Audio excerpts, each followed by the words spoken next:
Olá, bem-vindos a mais uma conversa. Hoje a gente vai mergulhar num conceito bíblico que, olha, pode dar uma reviravolta em como a gente lê as escrituras. É a palavra grega aion. Isso mesmo. Usando como base uns trechos do texto A Transição dos Ions, vamos investigar o que essa palavra significa de verdade e como ela afeta o entendimento da passagem da Antiga para a Nova Aliança. E é bom já avisar, né? Sim, a ideia de Aion não ser eternidade infinita, mas sim uma era, um período específico, com começo, meio e fim. Isso traz umas implicações, assim, bem grandes. É uma distinção crucial, realmente. Porque, embora muitas traduções usem eternidade ou mundo, aion, no grego original, se refere mais a um período de tempo, uma era, talvez um século, ou até o sistema de coisas vigente, sabe? Entendi. Isso fica muito claro quando a gente vê as expressões que eles usavam. Este aion, que seria então a era da lei mosaica, antiga aliança, Certo? e o aion vindouro, que aponta para a nova era que viria com Cristo, a nova aliança, o reino de Deus. Perfeito. Então vamos focar primeiro nesse este Aion, a era antiga, marcada pela lei de Moisés, né? Sacrifícios de animais, o templo físico lá em Jerusalém, o sacerdócio levítico. Todo aquele sistema. Exato.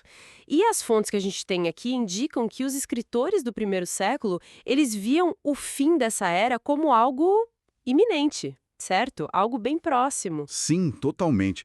Essa sensação de iminência é muito forte nos textos.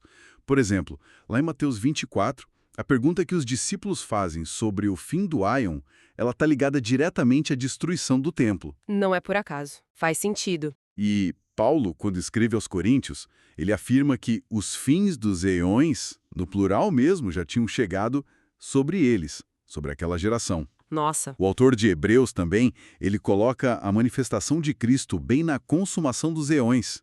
E de novo Paulo, em Gálatas, fala que Jesus nos libertou do presente eon mau. Quer dizer, era a era em que eles estavam vivendo. Então, para eles era muito claro que estavam vivendo essa virada de chave, essa transição. Sem dúvida. E muitos estudiosos hoje conectam o fim definitivo desse eon antigo da Antiga Aliança, o colapso visível daquele sistema todo, com a destruição de Jerusalém e do templo pelos romanos, lá em 70 DC. Ah, o evento histórico marcando o fim. Exatamente.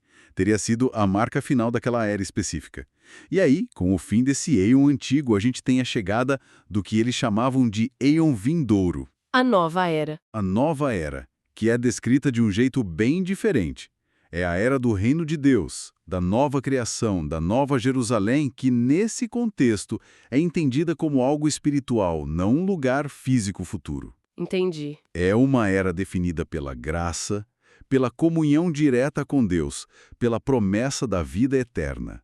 Mas uma vida eterna que começa agora. E essa vida eterna, então, não é só algo lá pra frente, depois da morte física, porque as fontes parecem dar uma sensação de algo mais imediato. Exato. Lucas e Marcos, por exemplo, associam a vida eterna diretamente ao aion vindouro. E aquele ponto em Hebreus é fascinante, né? Dizendo que os crentes daquela época já estavam provando os poderes do aion vindouro. Como assim, provando? Esse é um ponto central. Sugere que a nova era não era só uma promessa distante. Era uma realidade que já estava, de alguma forma, sendo experimentada por eles. Sabe? Os poderes da nova era já atuavam. Uhum. Essa sensação de estar entre as eras é muito forte.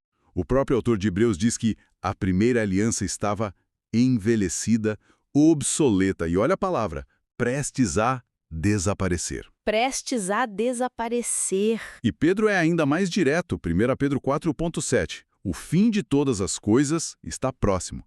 Existia essa convicção de que eles estavam vivendo aquele ponto de virada profetizado há tanto tempo. E como fica a ideia de ressurreição nessa história toda? Porque lendo as fontes com essa chave do Aion, parece que a ressurreição também ganha um sentido mais presente, talvez, espiritual? Exatamente.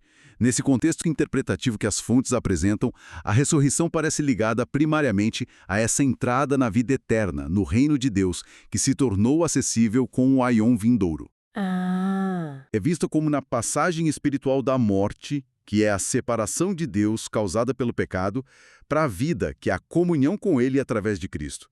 João 5,24 é muito claro. Quem ouve a palavra e crê, já passou da morte para a vida. Já passou No presente. no presente. E o próprio Jesus, falando com Marta em João 11, diz: Eu sou a ressurreição e a vida. Ele não disse eu serei, ele disse eu sou, agora, para quem crê. Nossa, isso é forte. E tem até uma conexão interessante que alguns fazem entre a profecia lá de Daniel 12, sobre muitos despertando para a vida eterna, e os eventos que Mateus 24 aplica àquela geração do primeiro século, a que veria a destruição de Jerusalém. Como se aquela ressurreição para a vida eterna estivesse acontecendo naquele momento de transição de eras. Entendi. Faz todo sentido dentro dessa lógica. Então, para a gente amarrar aqui, a análise dessas fontes revela uma narrativa bíblica muito centrada numa transição fundamental entre duas eras, dois aions, o antigo e o novo. Isso. E a comunidade cristã primitiva se via, se entendia como vivendo exatamente ali, naquela junção, naquele ponto de mudança. E perceber Aion como era específica, e não como eternidade ou fim do mundo, é transformador para a interpretação. Muda tudo. Imagino. Porque se a gente junta as peças, muitas passagens que falam sobre fim dos tempos, últimos dias, podem ser vistas não como o fim do planeta Terra, mas como o fim da era da antiga aliança e a inauguração plena da nova aliança, o reino espiritual de Deus. Uma realidade que... Uma realidade que, segundo essa visão baseada nas fontes, já estaria em andamento desde o primeiro século. Nós já estaríamos vivendo no Aion vindouro. O que nos deixa com uma pergunta bem interessante para refletir, né? Se essa vida eterna e essa ressurreição espirituais começaram lá atrás, com a chegada do Aion vindouro no primeiro século, como é que isso reconfigura o que a gente entende por viver no reino de Deus hoje, na nossa experiência atual? Exatamente. O que significa viver nessa era que já chegou? É algo para se pensar.